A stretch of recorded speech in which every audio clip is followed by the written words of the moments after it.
Wow, thank you everyone for waiting. We were having some technical support issues and I just worked through it. Um, thank you for those of you who stuck around. And as always, we are going to have a fascinating discussion today on what happened to the Roman Empire. And we know full and well the Eastern Roman Empire existed up until the 1800s when it formally d- dissolved itself.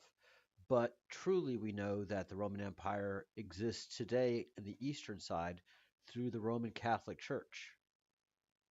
And the western side is Latin America, but focused on the Americas, the United States of America to be exact, North America. Um, Here is where this is all coming to a point because truly both empires existed well into today. The Eastern Roman Empire, the Western Roman Empire, how they've managed to do it is fascinating. So as I start recording now, after all these technical support issues, we have to look at the old Roman Empire, and we're looking at a rendition of it. And look at the scale and the size and the construction and the archaeology, architecture. They were extremely talented. And what I think happened is as the empire grew, or it started out as a republic, the Latin League. And as the Latin League grew and more humans were becoming part of the Latin Empire, there became a division. Those that had the talent and ability and gifts to be able to create such buildings as we see throughout Europe, culminating in what we see in Great Britain, um, we see that architecture begin again in Latin America. And it starts on the western side, not on the eastern side. It was started by Latins, not by Hispanics. I've made that case clearly, and pretty pretty well have established it. So um, the question begs now is we are in modern times. We've determined that the United States of America, the modern Western Latin Republic, what is it today? And I think that is why the country has been overrun, infiltrated by secret organizations, occult organizations, mainly and mostly the Freemasons, an incredibly powerful organization full of secrets that goes back to the oldest families, the Knights of Malta. And I think that is where we can get to the oldest families in the world with the oldest money and the oldest power, the everything to risk with the Americas becoming independent and strong. Now, I think some great calamity happened to Latin America, and this allowed for the old families of Europe to repopulate a depopulated Americas. I do believe this, yeah.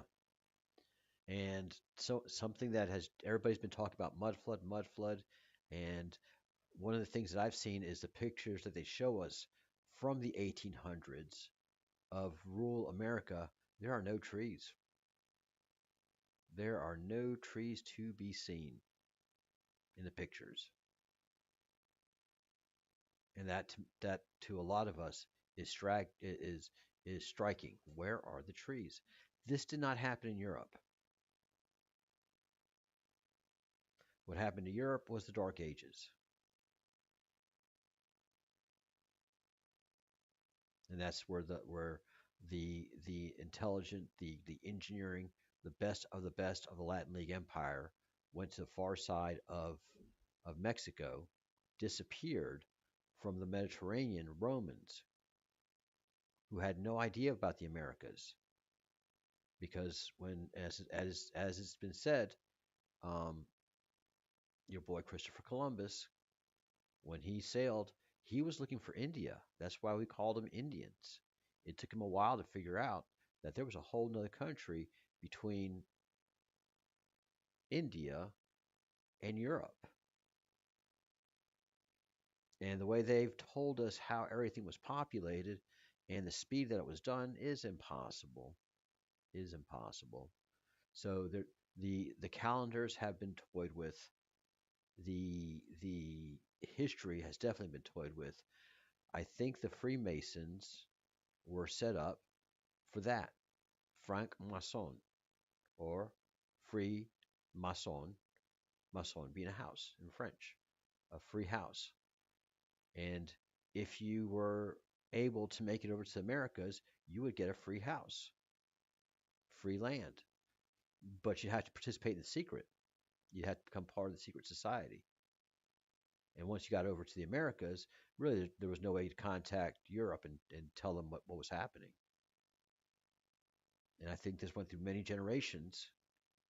And we had the depopulation of Europe for people that emigrated to the Americas. And they only went to one port. New York became uh,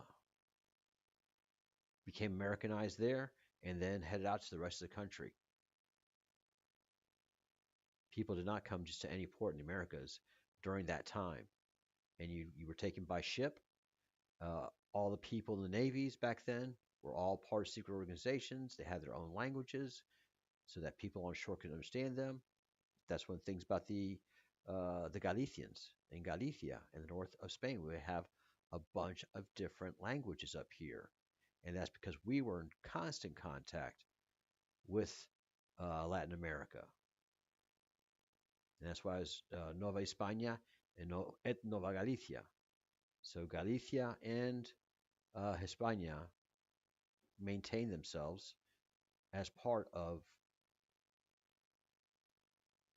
keeping the um, the rest of Europe away from the Americas, making sure technology stayed dumbed down, because all the real good shipbuilders that could build ships that could uh, traverse the oceans, they all went with the Western Latin Empire to Latin America and just built out from there. So technology had to be redone, reinvented, and finally got to the point where Christopher Columbus could brave across the ocean with three little tiny ships, Nina, Tina, and Santa Maria. They are tiny ships compared to what the Latins had going on. They are tiny. I would never cross the Atlantic Ocean in a boat like that. I promise you. So um, there was something very important that they were hearing about, guessing, and to make that risky journey. And so they were detecting the Antilles. So here's what I've been seeing. Well, not I've been seeing. I saw this map, and this is a map that I have great confidence in because it goes on the back of the research I've been doing. Here we have Nova Hispania. Again, Nova, which is Latin, not Nueva, which is Spanish, and Hispania, which is Latin, not España, which is Spanish, Castilian Spanish. So all of this is still in um, in Latin. Okay, Nova Zelandia, Anglican. This is where the British had staked out their part of um, leaving Europe, and they stayed far away from the Hispanics and the Nova Galicians, and they populated the colonies, and that's where they went to. So, in Canada was for the French, for the Gauls, not the Galicians, Gallegos. It's I do believe two different groups, but that's up for debate and not all that important right now. What I did see was this: Arctica inaccessa, the inaccessible Arctic. And this is all a massive ice mass, and California is shown as an island. Now, I have personal experience here, and I can explain what happened here, where it all makes absolute glorious sense. Somehow, this ice mass, which is an ice mass covering most of Canada, which has been talked about a lot, was somehow melted. I don't know if it was melted by impact of a meteorite, but something caused this massive ice pack to melt and to cause a giant flood across the Americas. All right? And it caused such a mud flood, such a flood of debris, of land, that it caused California to attach itself to the landmass of the Americas because of the melt that happened here and the flood.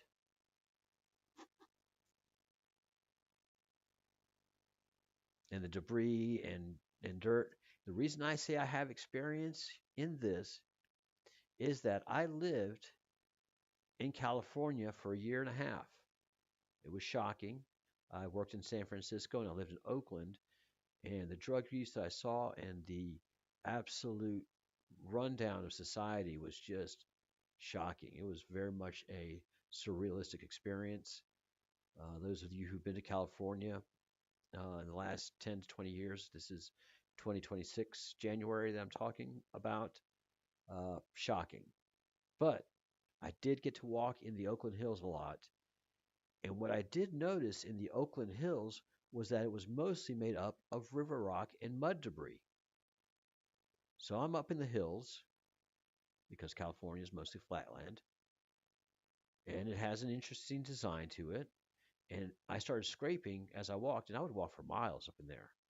And everywhere I scraped, it was river rock debris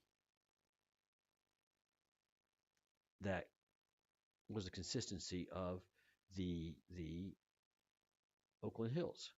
So it's just a giant push of mud and pebbles that had been rolled around and smoothed in such a manner that it made hills in California as it was running off.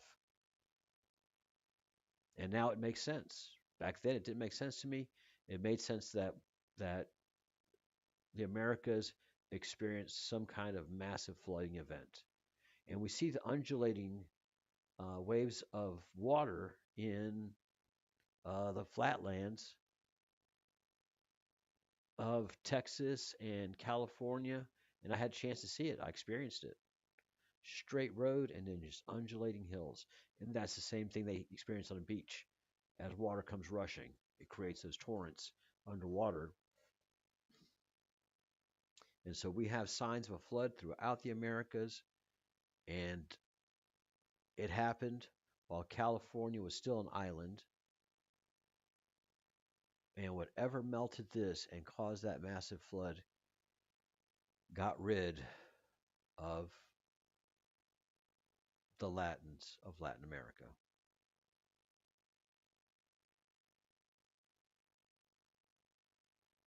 I don't know how far south it went, but it was definitely a a biblical event, a disaster of amazing proportions. And what it looks like is that, no, I would guess everybody got it. Look how massive um, the Antarctic ice shelf is. And you go over here to Russia, well, Tartaria, Tartaria is actually how you pronounce it, in Europe, and they don't have the same massive ice sheet.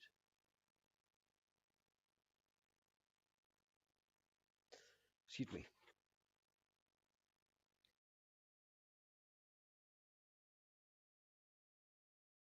On their North Pole, like the Americas do.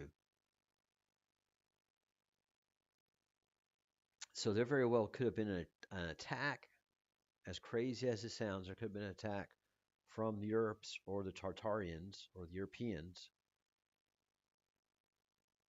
to melt the ice pack and cause the Americas to be wiped out, and then the Europeans can come back over and repopulate.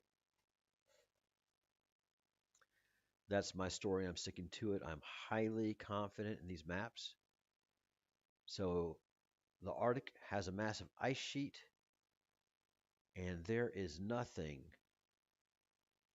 in the South Pole, but it looks like a coffee stain. I don't believe that that is anything. Circulus Antarcticus. Nothing there. Oh, maybe this is a little bit of a landmass because it's reflected on the other side, or it's the same coffee stain.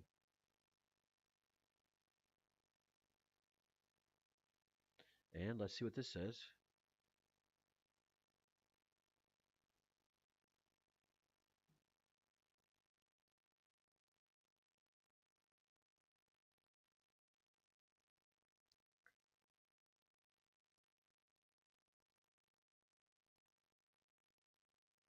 And copy and go to our translator right here. Detect language, go to English, paste. Ooh, no, image, it's an image. Same conditions.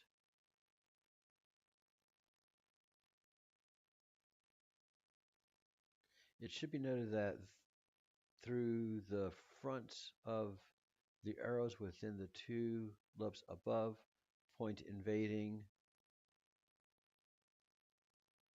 and reciprocal winds and curves the narrow was often noted. This is the Arctic Pole.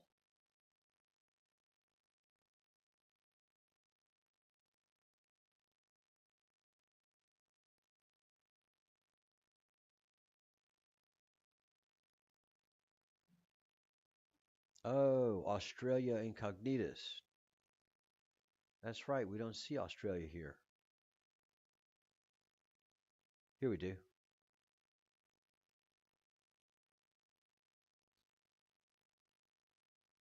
But it's Nova Zealandia. Interesting.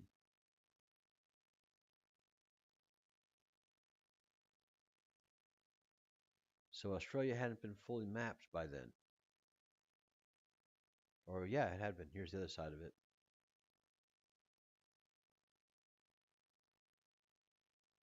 Zealandia.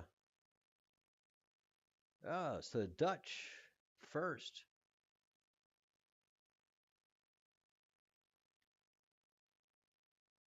The Dutch first acquired Australia. All right, interesting. So yeah, there we are. Somebody melted the ice pack. It went down to become the ice wall, or the South Pole, or Antarctica, and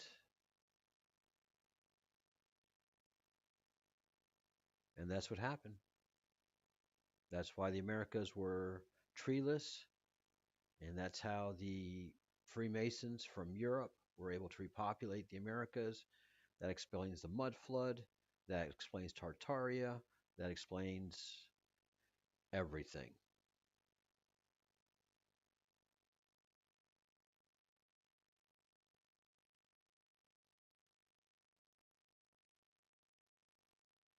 So, yes, yes, yes, yes. Very, very interesting. All right, that is enough for today. Thank you for joining me on this expedition of trying to find the truth. That's what we do in the Breadcrumbs Project.